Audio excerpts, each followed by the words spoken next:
Which is better, the Samsung Galaxy A15 5G or the Samsung Galaxy A15 4G LTE? Well, in this video, we're gonna find out.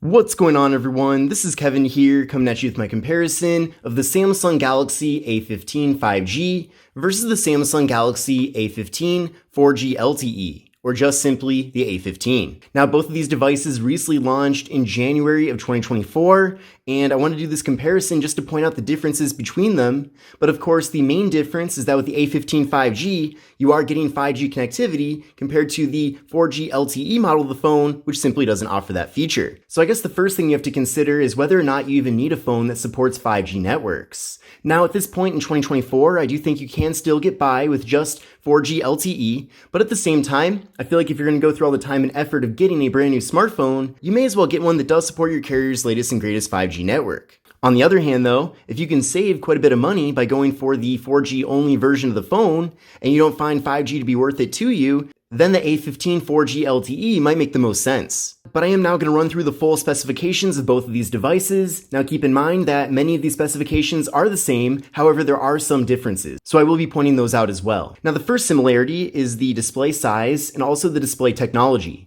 So both of these devices feature 6.5-inch displays, and they also feature Super AMOLED display technology. You probably already noticed how bright and vibrant these displays are. And with these devices having Super AMOLED displays, it really is a massive step up from the previous generation, which had IPS LCD display technology. But in addition to Super AMOLED bringing us brighter displays and bolder colors, we're also getting better viewing angles as well. And I feel like overall, with them being Super AMOLED, it just makes these phones feel a lot more premium than they even are, considering that they are meant to be lower end budget devices. Now both of these phones do feature 90Hz refresh rate displays, so very smooth here. Not quite as smooth as the 120Hz that we find with the A25 5G, but 90Hz is definitely better than 60Hz.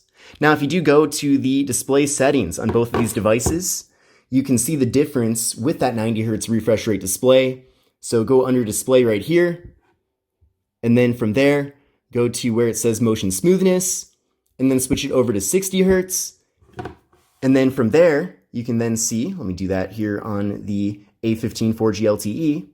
So now with it being in that standard refresh rate mode, you can definitely see here that things are a lot choppier as a result of that.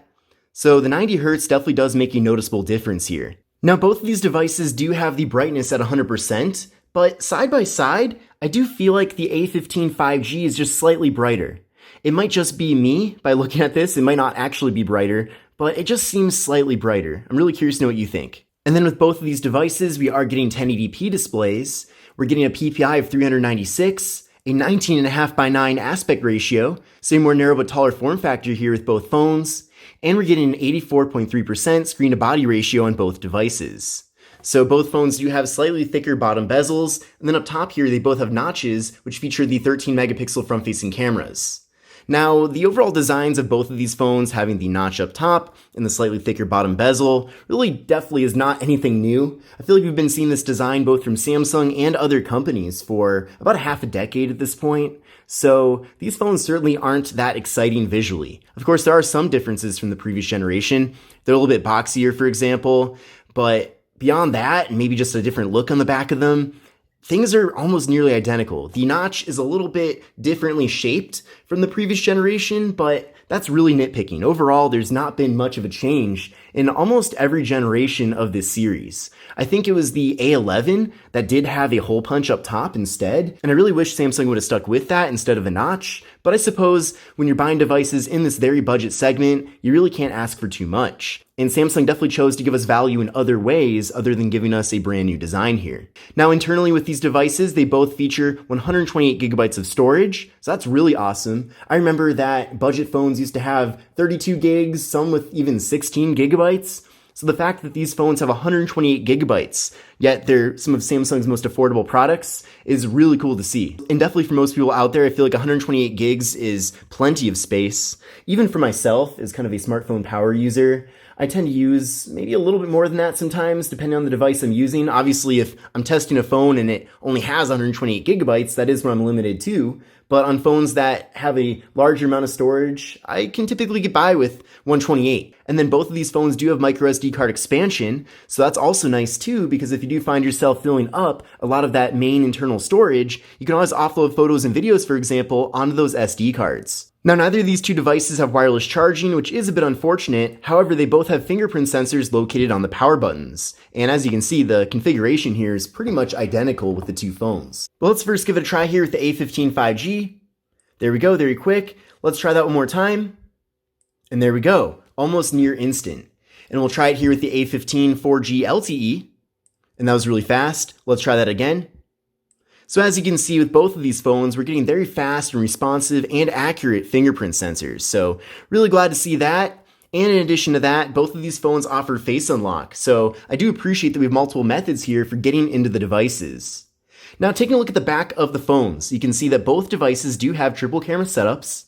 And they do have the same megapixel count and features as well.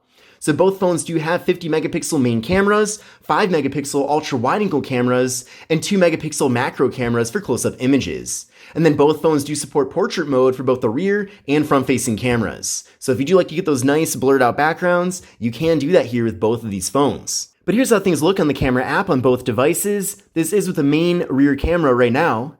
And then if you do want to capture photos in 50 megapixels, that's not actually enabled by default. You can see up top here it says 12 megapixels or 12M, and that's because by default it does capture images in 12 megapixels, and that's because 12 megapixel photos take up a lot less space on the device compared to 50 megapixels, but we do at least still have the option. So we'll take some test photos right here of this plant, and then we can compare the results from those images. And you can see right here side by side, I would say things appear to be pretty much identical. I really can't notice much of a difference here. It seems like both do a great job as far as balancing out the colors and everything. And of course, I've got to do way more comprehensive photo and video tests with these devices in preparation for the full review. But so far, things seem really good here. And it also doesn't seem like we're losing out on the camera quality with the A15 4G LTE compared to the A15 5G. Now, switching back over to 12 megapixels, we have the full camera options here. So we can switch over to 0.5 to get to the ultra wide angle cameras. And then with that, you can fit a lot more content into a single frame here. Then from there, you can go over to the more tabs on both phones. And then you can access the macro cameras. So with the macro cameras, you can get very close up and get things in good detail, like I mentioned. So that's not always the most useful feature out there, but at the same time, it might come in handy in certain situations. Now going over to video mode, both phones do max out at 1080p for both the front and rear cameras when recording video. So something worth remembering there. And then heading over to portrait mode, you can see that you get those nice blurred out backgrounds. You can even pick the amount of blur. So if you want less blur or more blur, you can make that adjustment. And then flipping around to the front facing cameras, you can also take portrait selfies. Don't mind my hair, I've got to take a shower still. And then there's also an option for a group selfie as well. So you can do that both in portrait mode and regular mode. Now, the biggest difference between these two devices definitely has to be the processor, and one reason why it's different is because one processor makes it possible to have 5G connectivity, and the other one does not. So with the Galaxy A15 5G, we have the MediaTek Dimensity 6100 Plus processor, and then with the Galaxy A15 4G LTE, we have the MediaTek Helio G99. And then the amount of RAM that you're getting might be different based on the region that you buy these phones in. I know, for example, the US version of the A15 5G has 4 gigabytes of RAM, but this version of the phone, which is the international model of the device, has 6 gigs of RAM. And then same thing with the A15 4G LTE, or at least this version of the device. So both phones have the same amount of RAM here. So I'm going to pull up the benchmark test right now, but it literally is just comparing then the power of the processors. And this is pretty interesting. It actually turns out that the A15 4G LTE has better benchmark scores compared to the A15 5G. So with the A15 5G, we're getting a single core score of 697 compared to a single core score of 728 with the A15 4G LTE. And then you can see the multi-core scores here are pretty close. And honestly, the single core scores are pretty close as well, but it is pretty interesting to see here that the A15 4G LTE is the faster phone of the two. But based on my experience of using these phones and then also what you saw there at the benchmark test, performance overall isn't that much different. But honestly, before going into this, I was expecting the A15 5G to be significantly faster, but clearly that is not the case here. And then both of these phones do feature 5,000 milliamp hour internal batteries along with up to 25 watt fast charging. But keep in mind that if you want to recharge the phones at 25 watts, you are going to have to use a wall adapter that does support that. And then the software with both of these phones is Android 14 out of the box, running Samsung's One UI 6. So if you've used any Samsung phone any time in the last decade or so, then you are going to be very familiar here with the software, as it's really more of an evolution rather than a complete redesign from version to version with One UI. Now taking a closer look at the hardware of these devices. On the left side of both phones, we have the slot for the microSD card and SIM card. On the right side, we have volume up, volume down, and also the power button, which doubles as the fingerprint sensor. Then up top here in both phones, we have the noise canceling microphone. And then on the bottom, we have the 3.5mm headphone jacks, microphone, USB-C port for charging and data transfer, and the speaker.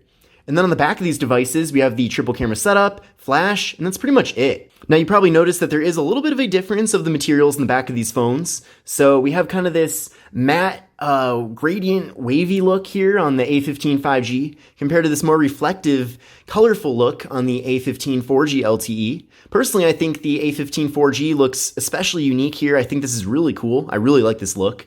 And I do recommend pairing up either of these phones with some sort of case, just so that the plastic doesn't get scratched up as time goes on, because plastic phones are definitely way more prone to that. But this concludes my comparison of the Samsung Galaxy A15 5G versus the Samsung Galaxy A15 4G LTE.